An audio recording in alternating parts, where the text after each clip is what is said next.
जनतेसाठी कुणाशी भेटणारा आपला चॅनल सत्यमुख।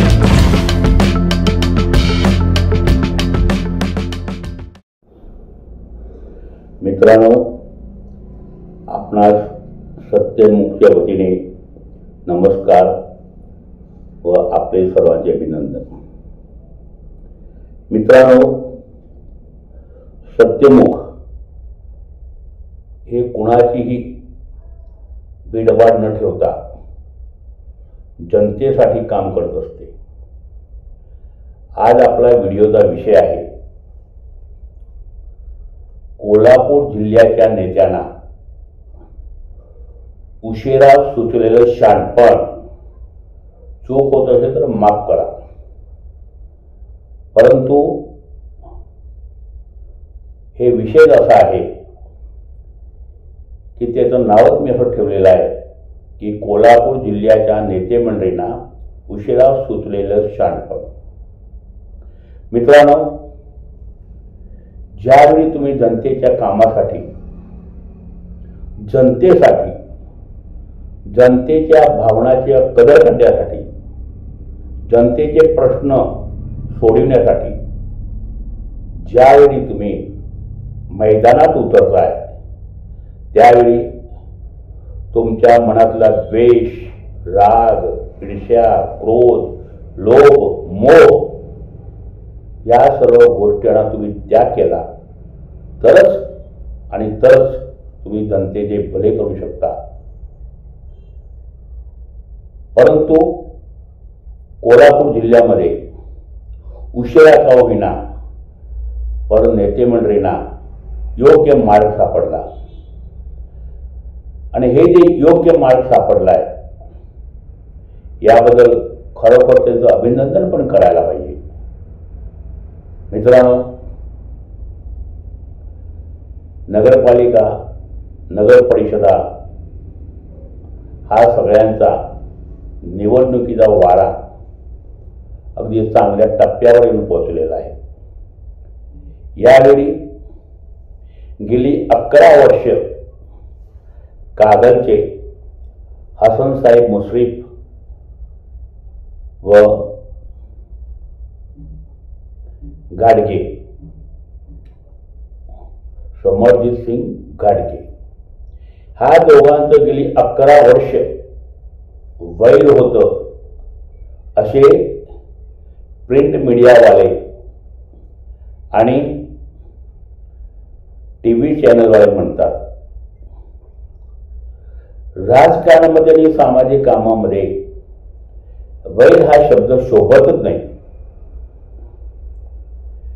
याबद्दल काही पत्रकार आपला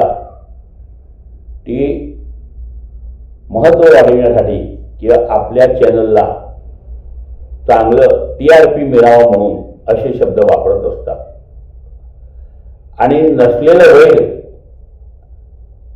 हा सोशल मीडियाच्या माध्यमातून सुद्धा उत्पन्न होत असते।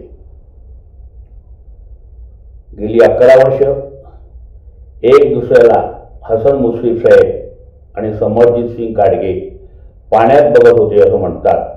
ते 11 वर्षाने एकत्र आले कशासाठी? तर त्यांनी म्हणतात आम्ही कागलचा विकास करण्यासाठी एकत्र आलेलो आहोत। फडणवीस साहेबांनी सांगितलं म्हणून आम्ही एकत्र आलेलो आहोत। छान, फडणवीस साहेबांनी सांगितलेलं असले तर ते योग्यच आहे आणि या दृष्टिकोनातून देवेंद्रजी यांच्या मनात द्वेष, काम, क्रोध, लोभ नाही आहे। फक्त ते जनतेच्या सेवेसाठी आहेत आणि म्हणून त्यांनी योग्य मार्ग या नेते मंडळींना सुचवला आणि ते त्यांनी स्वीकारलं। मित्रांनो, आणखीन एक जनतेच्या भल्यासाठी विचार करा किंवा त्यांच्या स्वार्थासाठी विचार करा, काय असेल ते असेल, परंतु मंटी पाटील साहेब उर्फ सतेज पाटील व आप्पासाहेब माडिक धनंजय माडिक साहेब हे जयसिंगपूरच्या निमित्ताने ते दोघं आणि राजू शेट्टी साहेब तिघं एकत्र आले. वा क्या बात आहे. जनतेने कपाळाला हात लावायला पाहिजे किंवा त्यांच्या कार्यकर्त्यांनी कपाळाला हात लावायला पाहिजे. एकंदरीत विचार केला तर ही घडलेली घटना आहे ते चांगलीच आहे. आपण पॉझिटिव्ह विचार करूया. आणि हे जे तिघं बंटी साहेब, महाडिक साहेब आणि शेट्टी साहेब एकत्र आले ते राजेंद्र यड्रावकर साहेब यांच्या विरोधात एकत्र आलेले आहेत. शेवटी हे सत्तेचा खेळ आहे, पैसेचा खेळ आहे. पब्लिक म्हणणार जो आणि म्हणणार की तुम्ही काय करायला लागलाय, तुम्ही मांजर होऊन डोळे बंद करून दूध पित असला तर पब्लिकला कळते, पब्लिकला समजते. तर या नेते मंडळीला माझं एक आवाहन आहे, एक विनंती आहे की तुम्ही केलेली गोष्टी आहे ते चांगलेच आहे, ते का वाईट नाही आहे. समाजासाठी तुम्ही योग्य ते निर्णय घेतला आहे. परंतु या माध्यमातून तुम्ही एकदा जाहीर करा की आम्ही राजकारणासाठी राजकारण करतोय, समाजाच्या भल्यासाठी आम्ही एकत्र येतोय. तर आमच्या कार्यकर्त्यांनी परस्पर भांडून एक दुसऱ्याचे जीव घेऊ नये. प्रिंट मीडियामध्ये सुद्धा बातमी आलेली आहे की सदाशिवराव मंडलिक साहेब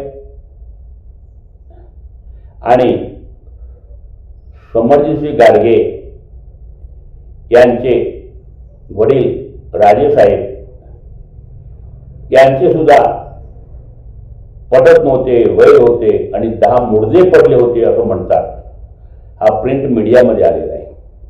मित्रांनो, ते बातम्या किती खऱ्या आहे का किती खोट्या आहे याबद्दल मला खोलमध्ये जायचं नाही आहे. परंतु आम्हाला एवढंच म्हणायचं आहे की ह्या सगळ्या नेते मंडळींना सत्यमुखच्या वतीने मी हात जोडून विनंती करतोय की तुम्हाला लोक मानतात, तुमचे कार्यकर्ते तुमच्यासाठी जीवाचे रान करतात, तुमच्यासाठी आपल्या जीवाची पर्वा करत नाही. तर माझं तेवढंच यांना विनंती आहे की तुम्ही एक प्रशिक्षण वर्ग म्हणून जनतेला सांगत जावा की राजकारणामध्ये वय नसतोय आणि केव्हा तरी प्रसंग पडला तर एक दुसऱ्याच्या कामासाठी किंवा जनतेच्या भल्यासाठी किंवा स्वार्थासाठी आम्हाला एकत्र यावं लागते. तुम्ही परस्पर भांडू नका, तुम्ही तुमच्या परस्पर मुर्दे पाडू नका आणि राजकारणाच्या वेळी राजकारण करा, समाजसेवेच्या वेळी समाजसेवा करा. आणि हे तुम्ही संदेश हे तुम्ही द्या. आणि हे सर्व ज्या पद्धतीने राजकारण देवेंद्रजी फडणवीस साहेब करतात, मोदीजी करतात की कुणाच्याबद्दल द्वेष न ठेवता जनतेचं भलं करायचंय ह्या वृत्तीने जे विचार करून त्यांनी कामं करतात, तशीच कामं तुम्ही सुद्धा करत असताय. याबद्दल आमचं काहीही आक्षेप नाही. तुम्ही जनतेचे आहात, जनतेसाठी कामं करताय आणि जनतेच्या भल्यासाठी करताय आणि यासाठी एकत्र यायलाच पाहिजे. आल्याशिवाय पर्याय नाही, लोकांची कामं होणार नाही, प्रश्न सुटणार नाही. किंवा यासाठी कोल्हापूर जिल्ह्याचा सुद्धा विकास करायचा असेल आणि संपूर्ण महाराष्ट्राचा व देशाचा विकास करायचा असेल तर विकासासाठी एकत्र यावं लागते.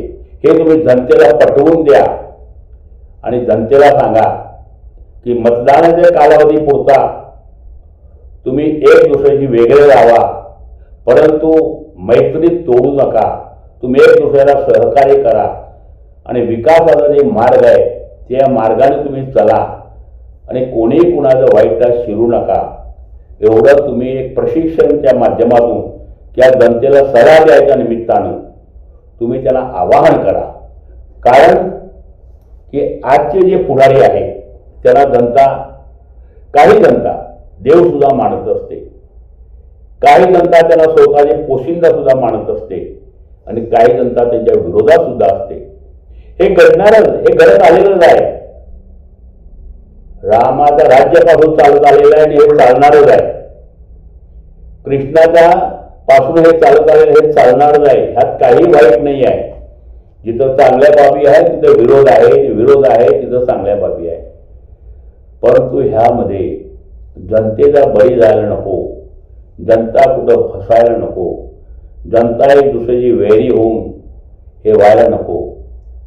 बापाच्या विरोधात मुलगा निवडणुकीला उभा राहिलाय, विचार करा. त्या बाप आणि ते मुलगा निवडणुकीच्या विरोधात आहे. त्या माऊलींनी काय करायचं, कुणाला सांगायचं? आईना सांगायचं, मुलग्याने कुणाला सांगायचं? नवऱ्याने कुणाची बाजू घ्यायची, बायकोची बाजू घ्यायची? कुणाची काय, बायकोने करायचं काय? किती राजकारण. भाऊ भावाच्या विरोधात उभा राहतोय, बहीण भावाच्या विरोधात उभा राहते. कोण भाऊ राजकारणासाठी आपल्या बहिणीला चप्पल मारून फेकून मारतोय. काय काय घटना घडायला लागलेल्या आहे. अशा राजकारणामुळे आपल्या जनतेचं वाईट होणार असेल, राज्याचं वाईट होणार असेल, देशाचं वाईट होणार असेल, विकास राहिला बाजूला. तर आमचं तर म्हणणं असंच आहे मित्रांनो की राजकारण गेलं चुलीत. आजच्या परिस्थितीमध्ये लोकांना दोनदा पोट भरायची पंचायत आहे, लोकांना कामं मिळत नाही. आणि त्यामुळे तुम्ही त्या लोकांचा दुरुपयोग करून घ्यायला लागला. जनतेला वाईट मार्गाला काही लोकांना लावायला तुम्ही प्रयत्न केला तर ते उपयोग तर होणार नाही. कारण का जनता हा फार शहाणी आहे, जनता हुशार आहे आणि सगळ्या विषयाबद्दल ती चर्चा करत असते. तुम्हाला सांगतो मी, माझ्याबद्दल सुद्धा लोक मला सांगत असतात की हे तुमचा व्हिडिओ बरोबर आहे किंवा चूक आहे. मी मोफतमध्ये माझं चॅनल चालवतोय, जनसेवा म्हणून चालवतोय, तर लोक मला सुद्धा सल्ला देतात आणि ते द्यायलाच पाहिजे, तर आमची कामं पारदर्शक होणार आहे. तर मी एवढं सांगू इच्छितो सर्व कोल्हापूर जिल्ह्याच्या पुढाऱ्यांना, नेतेमंडळींना, महाराष्ट्राच्या नेतेमंडळींना आणि देशाच्या की तुम्ही एक असं एक काम चालू करा की जनता आपसात मिळून मिसळून राहील आणि एक दुसऱ्याला सहकार्य करेल. आणि तुम्हाला जे दैवत म्हणून मानलेलं आहे राजकीय नेत्यांना, तर कायम तशी प्रतिमा राहावी एवढंच मी आपणाला आवाहन करतो, विनंती करतोय. जय हिंद, जय महाराष्ट्र, नमस्कार. जनतेसाठी कुणाशीही भेटणारा आपला सत्यमुख. लाईक करा, शेअर करा आणि बेल आयकॉन ऑन करा. मित्रांनो, विसरू नका.